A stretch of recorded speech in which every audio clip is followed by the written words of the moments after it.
السلام علیکم ورحمۃ اللہ وبرکاتہ۔ صدقے کی فضیلت، صدقے کی اہمیت۔ صدقہ یہ ہمارے لیے مصیبتوں کو ٹالنے والا ہے، بلائیں اس سے ختم ہوتی ہے۔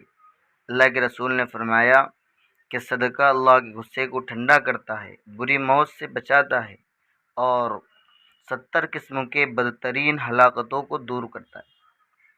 حضرت عائشہ رضی اللہ عنہا سے مروی ہے کہ انہوں نے ایک بکری ذبح کی۔ نبی کریم صلی اللہ علیہ وسلم نے پوچھا کیا اس میں سے کچھ باقی ہے؟ فرماتی ہے میں نے عرض کیا صرف اس کا ایک بازو دستی باقی ہے۔ حضور صلی اللہ علیہ وسلم نے فرمایا بازو کے علاوہ باقی سارا باقی ہے، یعنی جو ہمارے پاس بچا ہوا ہے وہ تو باقی نہیں، جو صدقہ کر دیا وہ اللہ کے یہاں ہمارے لیے باقی رہیں گا، اور اجر و ثواب کے لحاظ سے اللہ کے یہاں جو کچھ ہم نے صدقہ کر دیا وہ ہمارے لیے اللہ کے یہاں باقی ہے۔ اور فرمایا کہ 3 چیزیں ہیں جو اس نے کھا لیا فنا کر دیا، پہن کر بوسیدہ کر دیا، جو کسی کو دے کر آخرت کا ذخیرہ کر لیا۔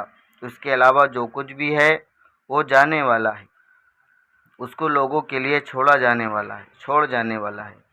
اس لیے صدقہ، اللہ کے رسول صلی اللہ علیہ وسلم نے فرمایا بے شک صدقہ رب تعالیٰ کے غصے کو ٹھنڈا کرتا ہے اور بری موت سے ہمیں بچاتا ہے۔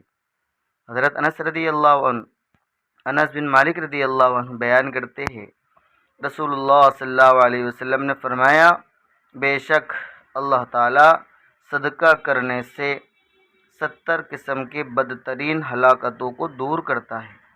اس لیے صدقے کا ہم اہتمام کریں، چاہے صدقہ ہمارے حیثیت کے مطابق ہو، لیکن ہم صدقہ ضرور کریں۔